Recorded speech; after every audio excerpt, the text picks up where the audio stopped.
mic. Joshua, can we bring it up? Hello, okay. Oh, this is good. All right. There we go. Want to make sure everyone can hear this. Yes. Because we got a lot of good stuff for you guys. Yes. Well, hello, Downtown Dynasty. How are we doing tonight? Yeah. All right. Who's here with us on the first show? Yay! You got 100 points today. If you do come back next Saturday, so SC Foundation will be here every Saturday and Sunday. Our first show is always 6:30. Come back and join us. We are starting. We do some fun fact next week. Yeah, and every week we'll have surprise for everybody. All right. So I'm Annie. And my name is John. All right, both of us here. We are going to bring you something very special for this section of performance. John, what is it? Well, everybody know you were celebrating a special month in May, right? What's it called? Yes, it's Heritage Month, right? AAPI, Asian American Pacific Islander. Oh my, I'm Yes. under words. And we all know there's a long history of a country is called Right. China. Yes. Right? So through 5,000 plus years of the history or years in Chinese history. John, do you know how many dynasties we have? Oh, should we ask? Good question. How many we ask? dynasties in So, China? more than 5,000 years of the history. Do you know how many dynasties Chinese has? Take a wild guess. Think about Just shout it American out. history and think back if I have 5,000 years. 5,000. How many? 5,000 years with 5,000 dynasty, that means each dynasty only lasts 1 year. No. Okay, good guess. Anybody else? I'll give you a hint. Under 100. 101. Under 100, sweetie. 50? A little bit more. I mean, well, more. Halfway more. Oh my goodness, that was she's so good. You know what? close. She's so good. It's 89. Actually, You are it's so 83. good. Oh, 83. I got my chino. Now you got a joke here? So 83. She got her name. Good try, good try. But with the 83 dynasty, how many emperor do we have? Wow, this is a tough one. How many kings or How many or kings or queens? emperors throughout Or the Chinese emperors? history? Yeah, we call it emperors in China. Yes. 20? Oh, if I have 83 dynasty, that got to be more than 83 emperors. Emperors, right? Emperors, yes. But then each dynasty can have couple emperors. Because some of the dynasty lasts pretty long, like 200 years or 800 years. Take Right. a wild guess. Give them the range. Okay. You don't need to see the answer. See who comes the closest. From 500 to 600. Emperor, so 500 to Emperor 600. and empress. Yes. All right, our pink ear.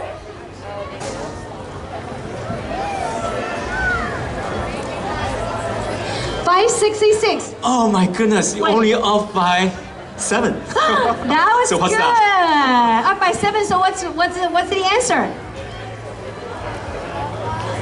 What's the answer? There's someone, that boy in blue. Okay, what? 574. Oh, okay, the other way around, going down. Deduct. Do the deduction. Deduct it. It's a math time. Oh, yes! God, We got a math genius. Great math. Where's the parents?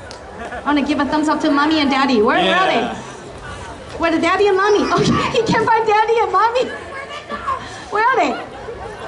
Good job. Good math. He did a very, very good math. Yes, 559 emperors throughout all the entire Chinese dynasty. Well, without further ado, should we start? Yes, do you want to see right. them? You know, we brought it to life. And you know what? One thing though, 83 dynasty, I cannot fit everyone here on stage with me. And then We do you pick know the how best one. hard to bring those emperor and empress out? You need to negotiate a lot with them. So, We went back in time, traveled Yes. back in time, and brought them to life to you guys. right?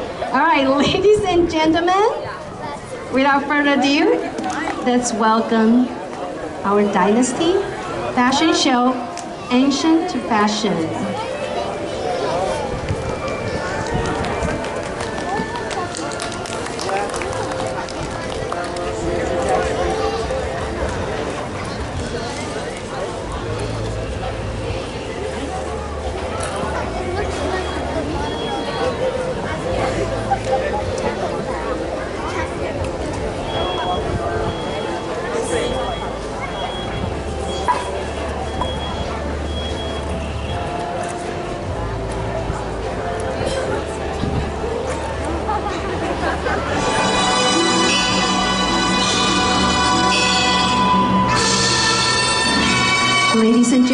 let's welcome Zhou Dynasty. 1046 to 256 BCE. The Zhou dynasty was among the most culturally significant of the early Chinese dynasties and the longest lasting of any in China's history. Divided into two periods, Western Zhou and Eastern Zhou. The Zhou dynasty made significant cultural contributions to agricultural, education, military organizations, Chinese literature, music, philosophical schools of thought, and social stratification, as well as political and religious innovations. The culture they established and maintained for almost 8 centuries enabled the development of the arts and some of the most famous names in Chinese philosophy like Confucius and more. During the Zhou dynasty, China underwent quite dramatic changes. Iron, ox-drawn cloths, crossbows, and horseback riding were all introduced. Large-scale irrigation and water control projects were also instituted for the first time. Zhou dynasty established the distinctive political and cultural characteristics that were to identify with China for the 2 millennia.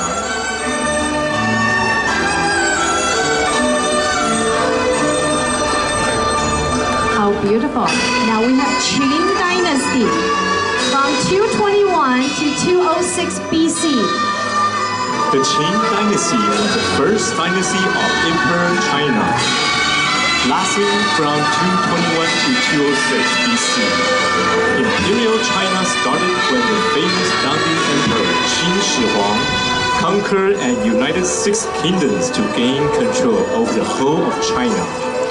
The Qin dynasty standardized currency, weights, measures, writing, and literature. Known for their advanced weaponry development, various styles of swords and crossbows were developed, further strengthening their strong military status. The founding emperor developed plans to fortify his northern border to protect against nomadic invasions. The result was the initial construction of what later became the Great Wall of China. The Terracotta Army was inconspicuously due to its underground location and was not discovered until 1974 and estimated to have more than 8,000 soldiers with hundreds of chariots and horses. And now, present you the Han Dynasty from 206 BC to 228. The Han Dynasty was the second imperial dynasty of China, preceded by the Qin Dynasty, just previously presented. Spanning over 4 centuries, the Han Dynasty is considered as a golden age in Chinese history. To this day, the majority Chinese groups were considered Han people, and Chinese written language is referred to as Han characters. The type of clothing worn and the material used during the Han Dynasty depended upon social class. This dynasty offered more freedom to its people than the previous Qin Dynasty. There was also a tremendous growth in the economy, philosophy, social order, and religion. Our delightful dancer represents what children commonly wore and adorned with light silk clothing and drum, which is common toy for children in China.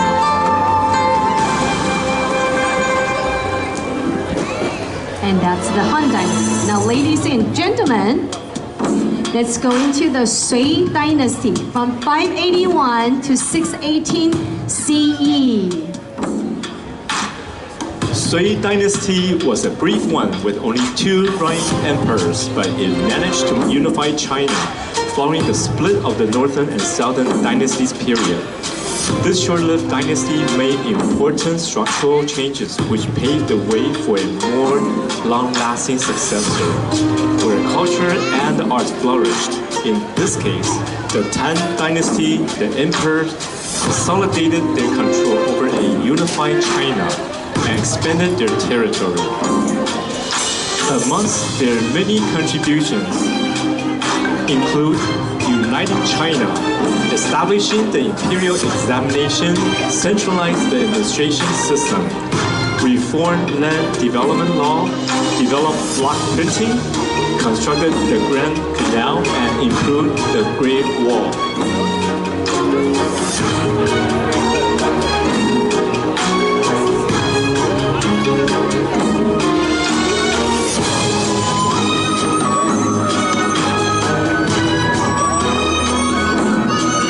So most of the emperors in China's history, they all learn martial art, as you can see. So it's a short dynasty, but the most wealthy dynasty, Chinese dynasty.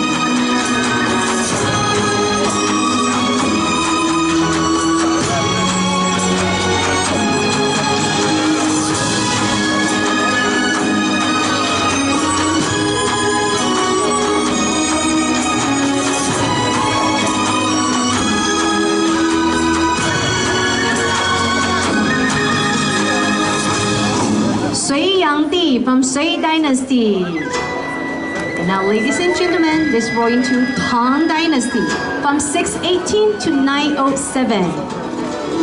Tang Dynasty was one of the best one in China's history. It was the second largest and longest enduring dynasty of Chinese history.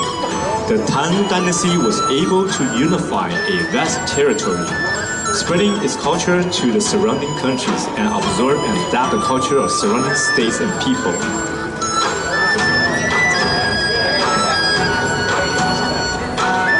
Wu Zetian, also known as Empress Wu, was the first and only female emperor of Imperial China. She ruled during the Tang Dynasty. Tang women were assertive, active, and more visible. They rode horses, wore male clothing, and participated in politics. Yang Guifei, Imperial Consort Yang or Lady Yang, was one of the four well-known beauties of ancient China. Lady Yang lived in the Tang Dynasty and began her court life when she was made the wife of an imperial prince. Lady Yang's favorite fruit was lychees, so during the lychee season, the emperor ordered relay horses to transport fresh lychees from southern China into the palace for her enjoyment. And now, ladies and gentlemen, let's go into the Song Dynasty from 960 to 1279 AD. Song Dynasty was a culturally rich and sophisticated age for China. Culture began blossoming with advancements in visual arts, music, literature, and philosophy. Officials underwent a strict and extensive examination process and reached new heights of education in Chinese society, while general Chinese culture was enhanced by widespread printing, growing literacy, and various arts.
Ming Dynasty from 1368 to 1644. The Ming Empire lasted about 270 years, and at its peak, the Ming Dynasty made China a global superpower, influencing the known world in trade and culture. From the early period, the handcraft industry in the southern areas developed rapidly. Notably, the porcelain wine-making industry reached an unprecedented level. The blue and white Ming Dynasty painted porcelain became one of the first global feats, along with the famous imperial hymn. The culture developed rapidly, especially in literature. 3 of the 4 great classical masterpieces of Chinese literature, Journey to the West, On Laws of the Marsh, and Romance of the Three Kingdoms were written during this period.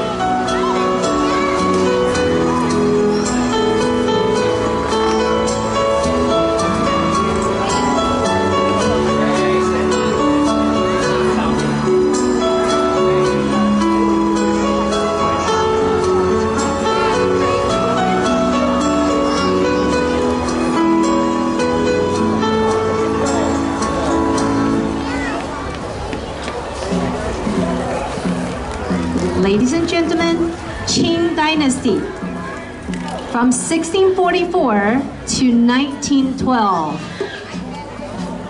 The Qing Dynasty, also known as the Mangzhou Dynasty, was the last imperial dynasty of China, ruling from 1644 to 1912. The Qing multicultural empire lasted almost 3 centuries and formed the territorial base for the modern Chinese state. It was founded by the Mongols and Jurchens, who originally lived in the northeast, a region later called Manchuria. The word Qing means clear and connotes the words clean and fresh.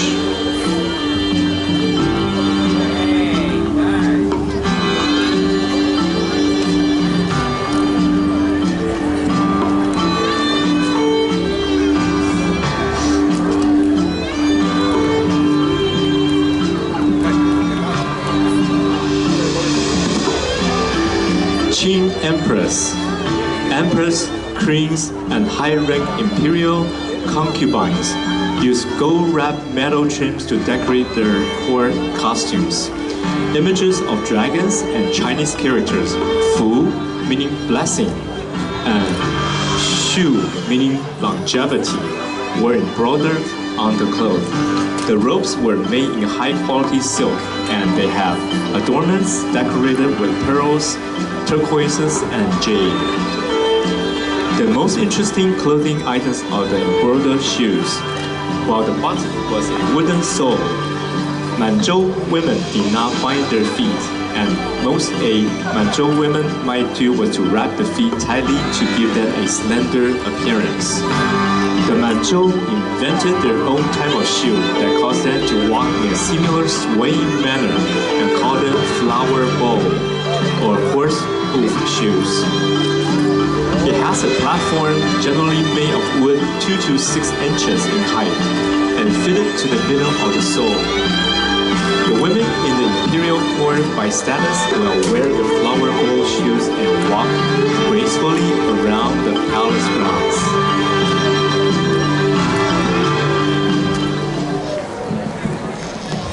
And now, ladies and gentlemen, let's welcome our traditional Chinese marriage and weddings.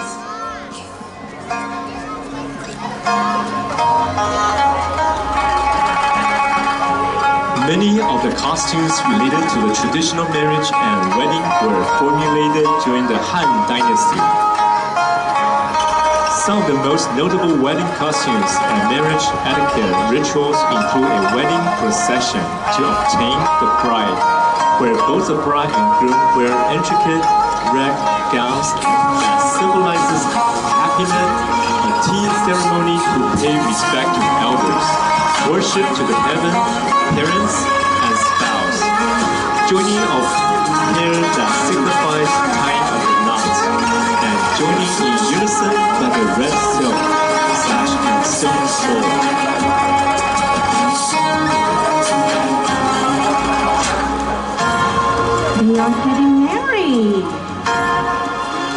Yes, and you see a lot of red clothing. He is the red color. proposing. This is our flower bouquet. Back to ancient China when we're getting married. Similar to our modern flower bouquet, right? And we do toss the bouquet afterwards too. And they are so happy.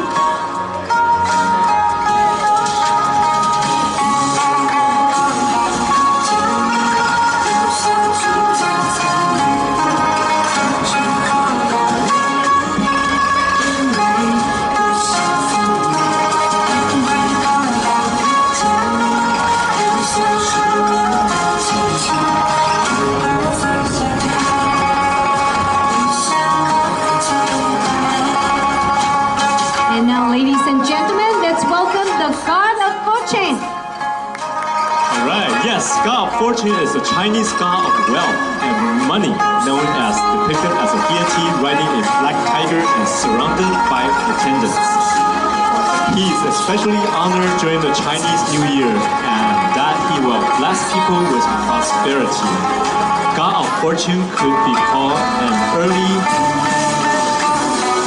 God because he carries with him a tool that can turn ordinary stone and iron into gold. He was believed to have been incarnated into a few historical figures throughout the centuries.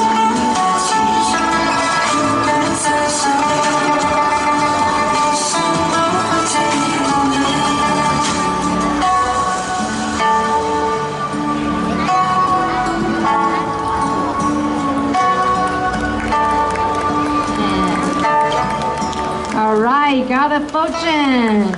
And now, ladies and gentlemen, let's welcome all of our dynasties.